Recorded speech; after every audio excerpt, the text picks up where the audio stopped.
my name is T, and today we're looking at Charlie Christian's transcription on Rose Room. There are a lot of videos out there about this transcription, with a lot of people talking about it, and it's really one of Charlie Christian's more famous solos and one that's really utilized a lot in jazz education. So today, I really wanted to delve into this and break it down a little bit harmonically, and then also go through some of the ways that Charlie Christian was probably playing this solo. You notice that I played the entire solo using only 3 fingers and downstrokes. Charlie Christian most likely played the guitar in this manner. Whenever you see pictures of him, he's holding the guitar in this type of way. And from a guitar playing standpoint in that particular era, being self-taught, most likely Charlie Christian just used 3 fingers. And I know that at one point research says that somebody told him that if he really wanted to get the jazz sound, he needed to use downstrokes and hammer-ons and pull-offs to get the right articulation. So Charlie Christian most likely played this solo using primarily, or if not entirely, downstrokes and just 3 fingers. So let's dive into this a little bit and talk about what he's probably doing and possibly thinking about while he's playing the solo. In the opening idea of this solo, beginning with the pickups, Charlie is really using the related 2 of the B-flat 7 chord and F minor to create a B-flat 13 type sound. And plays that idea a couple times, which is really the 5th, the 13th, the flatted 7th, and the 9th. Before he moves into this idea here in the second half of the measure with the E-flat 7 in it, second half of measure 2, which is really a B-flat minor 7 flat 5 arpeggio.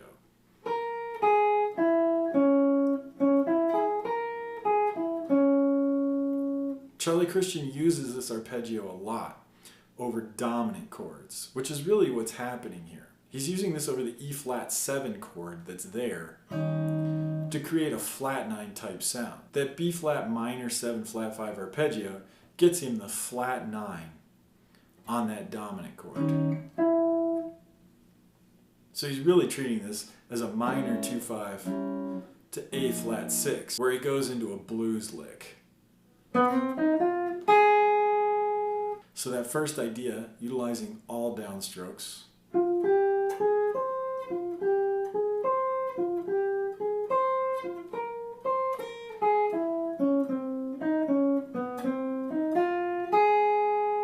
from there in measure 5, we go to an A-flat 7 chord. Here, we see Charlie Christian shift in the bar before that to really an E-flat minor 6 arpeggio, which can be thought of as a C minor 7 flat 5 arpeggio, which gives us an A flat 9 type sound. That's a classic voicing for an A flat dominant 9 chord without the root. A C minor 7 flat 5 arpeggio. So Charlie Christian here is taking advantage of that and superimposing a C minor 7 flat 5 over this A flat 7 to give us more of a 9 sound there. In measure 6, you see him do that same thing again.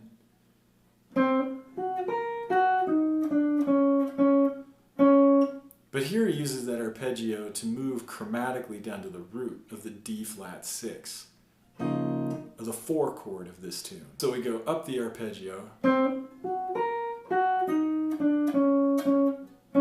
and then right back down it into a D flat here at the 6th fret of the 3rd string. So moving from the pickups to bar 5, we have this.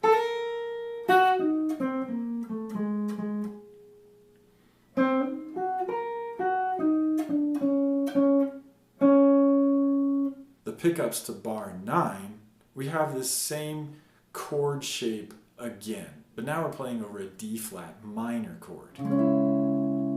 Here Charlie Christian uses chromatic pickups into the 5th.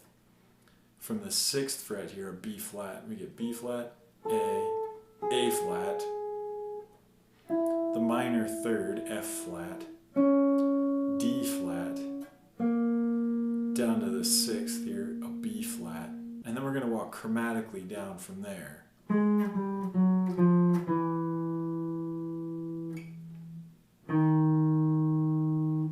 Christian's moving chromatically down to an E, which is really enharmonically an F flat, or the minor third of that D flat minor 6.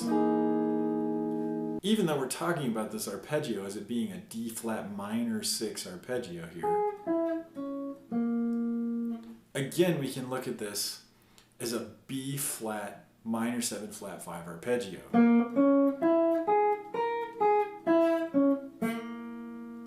And the way that that works is when you think about a minor 7 flat 5 chord in the bebop era, you're really thinking about it as a minor triad with the 6th in the bass. So a D flat minor triad with the 6th in the bass, a B flat, gives us a B flat minor 7 flat 5 chord. So those two arpeggios are interchangeable. D flat minor 6 and B flat minor 7 flat 5. So again, Charlie Christian is taking advantage of that minor 7 flat 5 arpeggio to get to the harmony that he really needs to get to. From there, we move to this triplet line that occurs in measure 12. It's really a 2-measure phrase, with the first measure occurring over an F7 chord. And Charlie Christian is really just using the arpeggio of that F7. This is all occurring here at the 7th fret on the 4th string, up to a G here on the 2nd string, 8th fret. And then we're going to pull off D, the 13th of the chord, to a 5, G, A, right? And then we have this E flat F idea, back to the 9th G to the 13th. This is where Charlie Christian makes a change. This 13th of the F7 is also the start of a D minor 7 flat 5 arpeggio.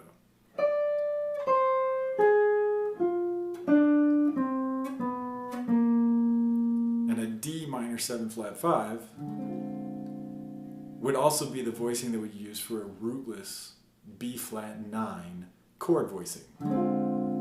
So Charlie Christian takes advantage of arpeggios to sound both F7 and B flat 7, like this.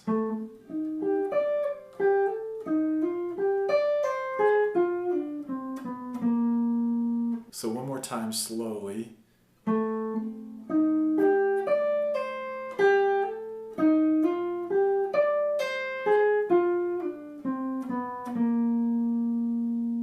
From there, we move to the E flat 7 chord in measure 15. And this is just a fantastic E flat 7 sharp 11 type idea here. Charlie Christian starts on C, the 13 of an E flat 7 chord, really creating the sound of the upper extensions of that chord, and then just has an idea to fill in for it. So we've got this idea starting on C, 8th fret, 1st string.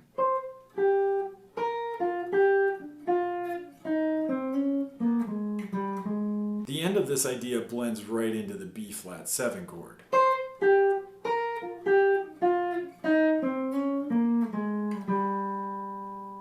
So we slide back to G here, the 3rd of an E flat 7 chord, before moving up a half step to A flat, the 7th of that B flat 7, that we then move into with another arpeggio. D, the 3rd, F, the 5th. So you get this. 13th, 7th, flat 7th, back to the 13th.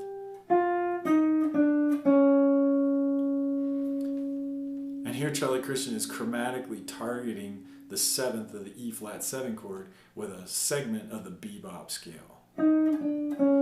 E flat bebop. From there we have another B flat minor 7 flat 5 arpeggio. Christian moves from the D flat here on the 3rd string, 6th fret, up to the 1st string to grab a C here at the 8th fret.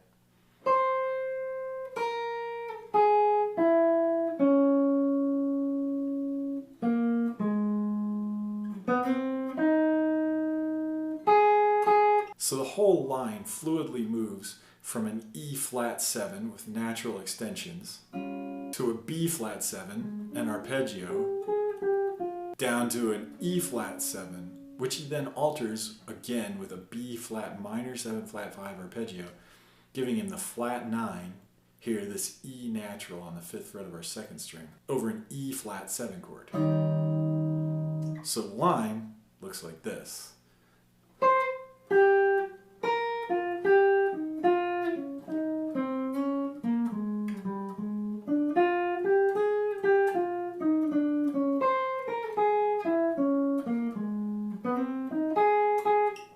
Finishes it off with a bit of a blues lick, A flat, C flat slides into C natural, and then up the rest of the triad, C, E flat, A flat. Moving on from there, we get this melodic idea that occurs over the A flat 7 chord, in which Charlie is really using the flat 7th as the melodic note. So G flat, C, G flat, B flat, and then he goes back to this C minor 7 flat 5 arpeggio. C minor 7 flat 5, again like we said, classic voicing for a rootless A flat 9 dominant chord. But now he's going to use that to get straight to this D flat 6 chord by targeting the root again.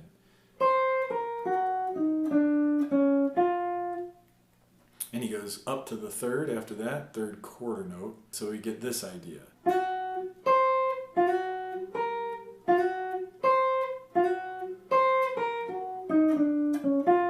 Got to get those slides in there to really give it the bluesy feel of sliding into that flatted 7th. Targeting the root of the D flat 6 chord up to the 3rd. From that 3rd, we're going to play a B flat minor 7 arpeggio. Why does this work? A B flat minor 7 chord is really a D flat major triad with the 6th in the bass. So there's your D flat major triad, the B flat in it, the 6th in the bass, giving us really the sound of a D flat 6 chord. Here's that arpeggio again. C here, 8th fret, 1st string, down a whole step, down a whole step. F, the major 3rd of the D flat 6, down to D flat here, 2nd string, 2nd fret.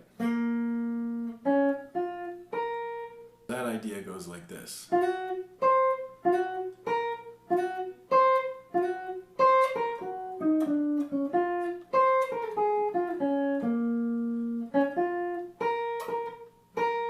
When we land on that B flat, it becomes another melodic idea. This time, Charlie Christian is using rhythm to vary that melodic idea. And then we get a little bluesy flair here where we're playing 2 notes, F and a B natural, which gets pulled off into that B flat. And these are all really ideas that fit in an A flat 6 chord, really sounding the blues over that A flat 6.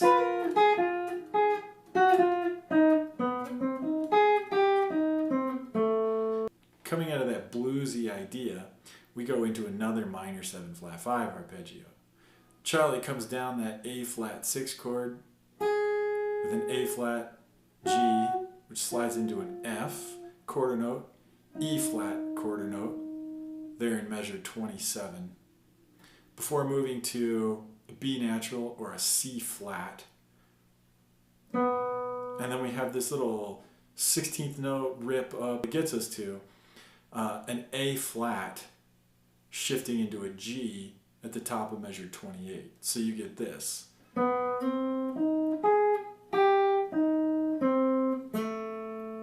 An A minor 7 flat 5 arpeggio, which again is a rootless F9 voicing. So Charlie Christian again taking advantage of that minor 7 flat 5 arpeggio over the F7. So let's check that line.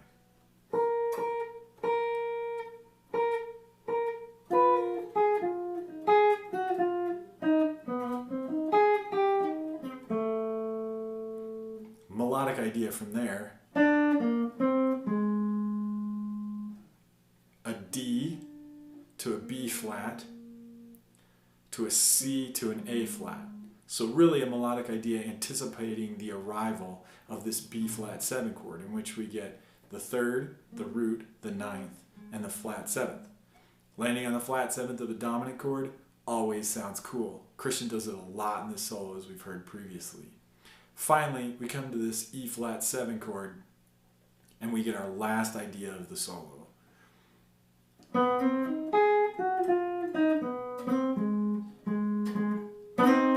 You can really think of this as Charlie's just finishing up the solo with a blues lick over A flat 6. It's always a great way to end a solo, and Charlie Christian is just a fantastic guitar player who's masterfully created a great solo here, utilizing a lot of pretty advanced harmonic information for the era. We get these arpeggios with these added color notes like the 13th and the 9th. That happens a lot on dominant chords. He's utilizing alternate harmony, a B flat minor 7 chord over a D flat 6 to get that sound. He's also utilizing this minor 7 flat 5 arpeggio in a lot of different ways, not only to create the sound of a natural 9 dominant chord, but also the sound of a flat 9 dominant 7 chord, anticipating 5-1 resolutions to give it a little bit of an altered sound. I highly encourage you to delve into this solo and really try and get it into your playing. And try and work it out so you're playing it with 3 fingers and only downstrokes. I know it's a whole lot easier to alternate pick it and play with all 4 of your fingers, but it's good to try and get inside of how Charlie Christian actually played this solo and get a feel for what he might have been thinking and how he worked it out as far as how it fits on the fingerboard.